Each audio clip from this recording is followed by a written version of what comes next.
So আজকে হচ্ছে কালীরহাট মা বড় কালী মায়ের পুজো, তাই কিন্তু আমি সকাল সকাল স্নান টান করে আমি চলে এসেছি মায়ের মন্দিরে পুজো দিতে। এখন বাজে হচ্ছে 11:30 আর এখনো দেখো কতটা ভিড়।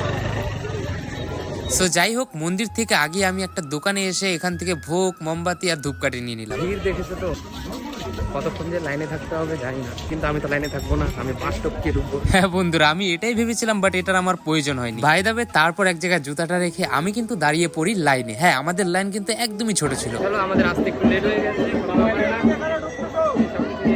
আসলে লেটে আসার কারণও আছে, যদি আর কি সকাল সকাল আসতাম তাহলে গাইস অনেক ভিড়ে পড়তাম, আর তাই এত লেটে আসা। মেয়েদের লাইনের কথা আমি যদি তোমাদেরকে বলি, মেয়েদের লাইন কিন্তু অনেক বড় এখন। বাই দ্য ওয়ে, তোমরা তাড়াতাড়ি করে মায়ের দর্শন করে নাও। আমি কিন্তু ফাইনালি মায়ের মন্দিরে ঢুকে গেছি। হ্যাঁ, পুজো দেওয়া কমপ্লিট করে তারপর কিন্তু এখানটায় মোমবাতি ধূপকাঠি লাগিয়ে দিই। আর মায়ের মন্দিরের ভেতরে গাইস আমি তোমাদের সঙ্গে অতটা ভালোভাবে সবকিছু শেয়ার করতে পারিনি, কারণ প্রচন্ড ভিড় ছিল। বাই দ্য ওয়ে, তারপর কিন্তু আমরা চলে আসি একটু মেলায়, আর মেলার ভ্লগটা কিন্তু আমি তোমাদের সঙ্গে পরের দিন শেয়ার করবো।